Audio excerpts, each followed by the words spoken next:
கர்த்தர் அதிசயங்களை செய்கிறார். ஊழியங்கள் வழங்கும் ஜீவ வார்த்தை. இந்த நாள் கர்த்தருடைய நாள். இந்த நாள் உங்களுக்காய் தேவன் கொடுத்த நாள். இந்த நாள் ஆண்டவர் உங்களை ஆசீர்வதிக்கிற நாள்.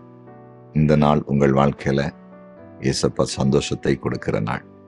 கர்த்தருடைய ஊழியக்காரன் அப்படியே உங்க வாழ்க்கையில நன்மைகள் இன்றைக்கு நடக்கட்டும் என்று வாழ்த்துகிறேன், ஆசீர்வதிக்கிறேன். பெரிய காரியங்களை கர்த்தர் செய்வார்.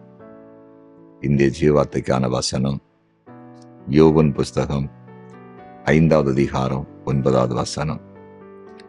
ஆராய்ந்து முடியாத பெரிய காரியங்களையும் எண்ணி முடியாத அதிசயங்களையும் அவர் செய்கிறார். இன்றைய ஜீவார்த்தின் தலைப்பு ஆராய்ந்து முடியாத பெரிய காரியங்களை செய்வார். இந்த வார்த்தை யோபுடைய சிநேகிதர்கள் சொன்ன ஒரு வார்த்தை.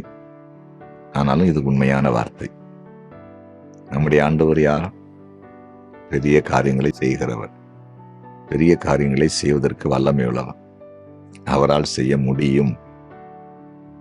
எப்படிப்பட்ட பெரிய காரியங்களை? ஆராய்ந்து முடியாத அளவுக்குள்ள பெரிய காரியங்கள். சாதாரணமா சில காரியங்கள் நடந்தா நம்ம சாதாரணமா நினைப்போம். அதோட கொஞ்சம் பெரிய காரியம் நடந்துச்சுன்னா பரவாயில்ல, கொஞ்சம் பெரிய காரியம் நடந்திருக்கு. ஆனா ஆராய்ந்து முடியாத பெரிய காரியம்னா இது எப்படி நடந்துச்சு? இவ்வளவு பெரிய காரியம் இது எப்படி நடந்துச்சு? இவ்வளவு பெரிய வேலை எப்படி கிடைச்சிச்சு? இவ்வளவு பெரிய தொழில் உங்களுக்கு எப்படி கிடைச்சிச்சு? இவ்வளவு பணம் இப்படி உங்களுக்கு வந்துச்சு? இவ்வளவு பெரிய வீட்டை இப்படி இவங்க கட்டினாங்க? இவ்வளவு பெரிய கார் இப்படி வாங்கினாங்க? அப்படின்னு யோசிக்கத்தக்கதாய் சொல்லத்தக்கதாய் நடக்கிற காரியங்கள் தான் ஆராய்ந்து முடியாத பெரிய காரியங்கள். அது உங்க வாழ்க்கையில ஆண்டவர் செய்ய போறாரு. இந்த உலகத்துல சிலர் ரொம்ப பெரிய ஆளா இருக்கணும், மற்றவங்கெல்லாம் மதிக்கணும் அப்படின்னு சொல்லிட்டு நிறைய செய்யறாங்க. ஒண்ணுமே நடக்கல, கீழே போய் கிடக்காங்க. நான் என் ஊழிய அனுபவத்துல பாக்குறேன். ஆனா இயேசுப்பாவை நம்பி அவருடைய பாதத்தை பிடிச்சு தன்னை தாழ்த்தி வெறுமையாக்குறாங்கல்ல பிள்ளைங்க, அவங்கள ஆராய்ந்து முடியாத பெரிய காரியங்களை பார்க்க வச்சு அவங்களுக்கு செய்து உயர்ந்த இடத்துல உயர்த்தி வைக்கிறாருங்க. நம்ம ஆண்டவர் தாழ்ந்தவனை உயர்த்துகிறவருங்க. ஒண்ணு இல்லாதவனை மேல கொண்டு வருவது அது அவரு கையில இருக்கு. ஆனா நம்ம அவரு கையில கொடுக்க மாட்டேன்ல. அனைவரும் அதை செய்யறது இல்லை. என்னால எல்லாம் பண்ண முடியும், நான் யாரு? ஒண்ணு இல்லைனாலும் பெரிய ஆள் மாதிரி காட்டுறேன் இல்லை. அதான பிரச்சனையே. கீழே போறோம். இருக்கவே கூடாது. நம்மளை சரண்டர் பண்ணி வெறுமையாக்கி அந்த சமூகத்தை நோக்கி பார்த்தேன்னா காரியங்கள் மட்டும் இல்ல, பெரிய காரியங்கள் மட்டும் இல்ல, ஆராய்ச்சி செய்து முடியாத அளவுக்கு, ஆராய்ந்து பார்க்க முடியாத அளவுக்கு பெரிய காரியங்களை செய்வாரா. இன்னைக்கு வாக்குத்தத்தம் பண்றாரு. ஆராய்ந்து முடியாத பெரிய காரியங்கள் உங்க லைஃப்ல நடக்க போகுது. ஏசப்பா செய்ய போறார். விசுவாசங்க. இது கர்த்தருடைய வார்த்தை.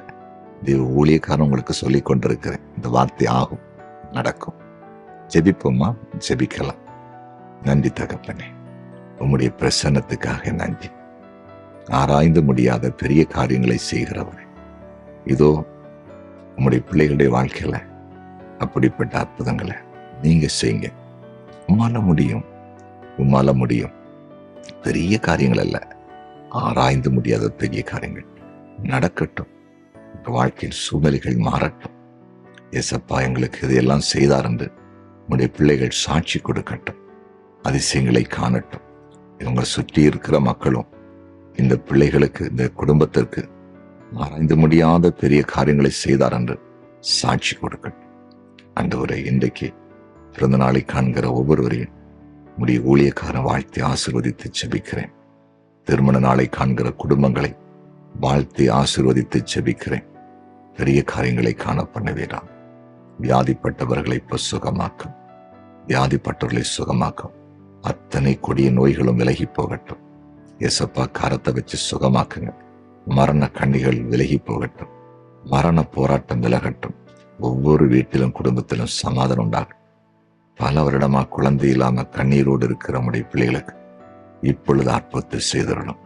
கற்பத்தின் கனியை கொடுத்து உடைய பிள்ளைகளை சாட்சியா வைப்பீரா. ஆண்டவரே, வேலை இல்லாதவர்களுக்கு வேலை வாய்ப்பை உடனே கொடுத்துருங்க. தொழில் வியாபாரங்கள் உடைய பிள்ளைகள் புதிதாய் ஆரம்பிக்கட்டும். ஆசீர்வாதமாயிருக்கட்டும். இயேசுவின் நாமத்தில் பிதாவே.